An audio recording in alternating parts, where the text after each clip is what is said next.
Welcome to the Buddy and Shane Show. Hello and welcome to the Buddy and Shane Show. It's Thursday. We're going to tell you who's going to win the grand final. Good luck to the Brisbane Lions. Good luck to the Geelong Cats. They both deserve to be into the grand final. Buddy Franklin, let's get into it. Who is going to win the grand final? We've got the Brisbane Lions. It's their third grand final in a row. They're going for back-to-back, and Geelong are into their third grand final in 6 years. What are you looking forward to? Oh, what a grand final this is. This is going to be absolutely incredible. I think, this is a tough one to choose, Croft. This is a really tough one to choose. They're both great clubs. They're both coached superbly, guns all across the field. But I'm leaning towards Brisbane. I think... Hang on. You said, didn't you say earlier in the year, I think Brisbane might not make the finals, and now Buddy Franklin's tipping Brisbane to win the bloody grand final? Wow. You're holding me accountable, which is nice. I'm just saying, it's amazing how it all changes. You get some healthy players. It's flipped. You get a bit of momentum. Anyone can win if you get your mojo going. God, you reminded me that I said they'll miss the finals. I forgot about that. I think Stewart being out is a big factor. I think obviously they went on to win the game the other night without him, but I think him being out of that team, he obviously brings so much to that group. Obviously his leadership, he's just a superb player. He reads the ball so well. I think him going out, and then obviously Henry with that foot didn't look that good either. So he's either got an injection downstairs and played on, he's going to be sore. So that's another injury they're going to be bringing into the game. I just think I'm leaning towards Brisbane on this, crop. I think there's a few too many little question marks on a few backmen at Geelong. I think Brisbane can get on top of them forward of the ball with the smalls they've got. I think they're a little bit too dangerous up there. But, it's a flip of the coin really, Croft. They're two great teams. And it's all about momentum. And whoever gets that momentum, you have that momentum for 10 to 15 minutes. Every team we've seen has that this year. And it's whether you can capitalise on the big stage and kick your goals when you get the opportunity to do it. So it's whoever does that on the day. But, yeah, I'm probably leaning towards Brisbane, but with no real confidence, Crawford could go Geelong's way too. Blixars has been exceptional in the ruck, so they just got to leave him there and let him keep doing what he's doing and use his running power. Lockie Neal, you still got those worries. Jared Berry, they're a bit of a concern. So they obviously played early in the year, and the Brisbane Lions went down to the Cattery and they smashed them through the middle. They were so clean with the way they moved the footy. And then obviously first final, Geelong shut down the right players. And I'd never seen Brisbane make so many mistakes, especially over the last few years.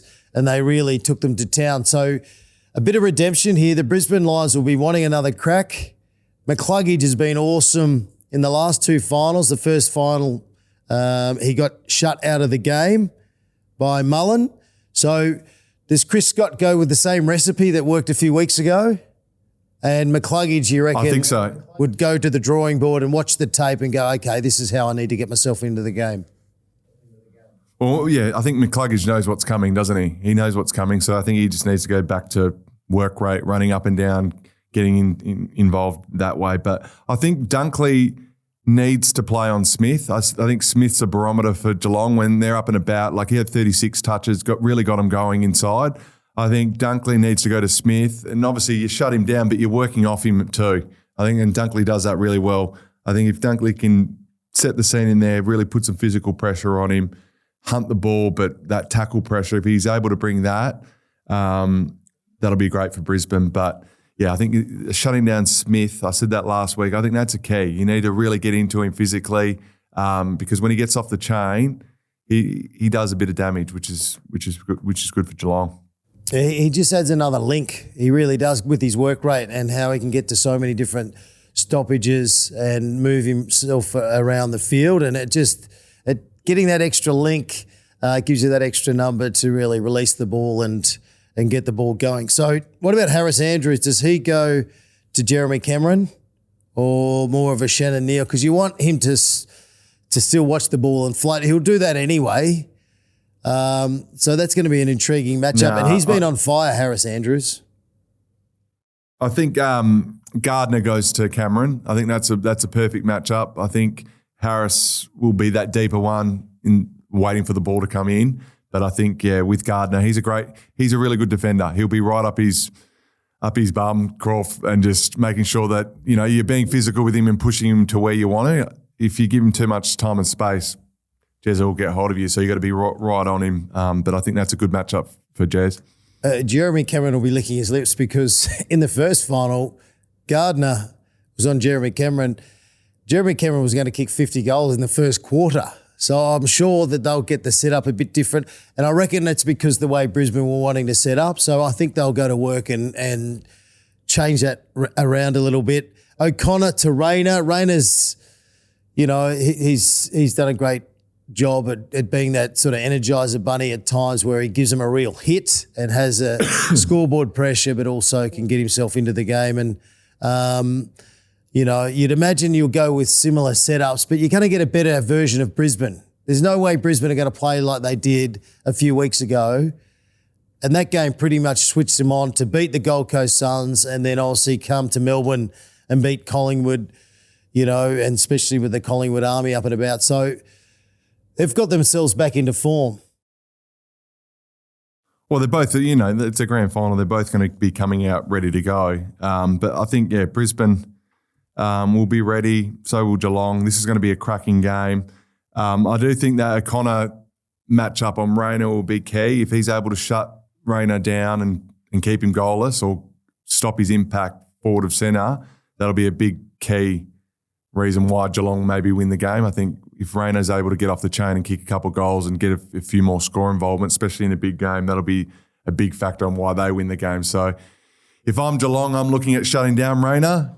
But if I'm Brisbane, I'm looking at getting Rayner in the game early, give him a few touches, getting his confidence up, because when his confidence is up, he's a bull. He makes things happen. He's their X factor. So it's players like that, Croft. It's in grand finals, in big finals, it's usually the small forwards that do the damage. The big forwards very rarely kick bags of goals. So it'll be the small forwards that get off the chain on both teams this week. And it's whoever capitalises. It's whoever takes their opportunities, takes a big deep breath, kick their goals. It's hard to kick goals in grand finals, so it's taking opportunities when you get them and kicking straight. But as I said before, I think Brisbane will get this done but it is a flip of the coin. It could go Geelong's way too. Okay, so let's do some tips and then let's do a Norm Smith medalist, okay? I'll start it off. I think Geelong is such an even team, and that's one thing that's really impressed me during the finals. Even contributors right across the board. Their smalls are just getting the job done. Their bottom 10, I think, is a better bottom 10 than Brisbane. Even though coming into the final series, I thought Brisbane Lions are the team to beat. I just think their midfield's too good. I just think Geelong are going to win. I've loved what I've seen. To knock off the Hawks and to take Brisbane apart. It's not easy to do, and they're full of confidence, and their older players are standing up. They don't have to dominate, but they're doing enough. So I think the Cats are going to win by 18 points. I don't think it's going to be a blowout. I think it's going to be a close grand final. Hallelujah. I think Snoop Dogg's going to be amazing. I don't know his songs, but I'm sure he's going to be a hit. And my Norm Smith medalist, Geelong win. So someone from Geelong, I think it's someone like a Max Holmes. He's a running machine. They're going to be worried about a few others. I think Max Holmes is going to be the one that's going to get the job done. So there you go. The Cats to win the flag, Max Holmes, Norm Smith medalist. Bud? Yeah, I'm going to go with Brisbane. As I said before, I think they'll get it done. My Norm Smith is Rayner. I think he's the X factor. He's the bull. If they're to win this game, as I said before, I think he's going to play a massive role in this. Obviously with his score involvements, with his hitting the scoreboard. But when it's a 50-50 ball, if he's able to be that bull, which we know he can be, I think he'll win the Norm Smith. Okay, there you go. There you have it. Hey, that's it. Good luck in the grand final, both teams. Hey, we love footy. That's why we did put this podcast together this year. It's been a lot of fun. But have you had fun? Have you enjoyed talking footy? Because the feedback that we get, and we love the reviews and people subscribing, all the feedback says we love hearing from Buddy and his thoughts. So have you enjoyed it? Are we going to come back and do it again next year? Oh, it's been okay, mate. I reckon you probably work with someone else next year. No, I totally it's agree. Been, mate, it's been awesome, Croft. You know, we love it. Love the great game of football. And what better way to sit in here and have a chat to you Monday morning? So I've thoroughly enjoyed the year it's been. It's been great. Subscribe, reviews. We love your work. Good on you, bud. Beautiful. Thanks, guys.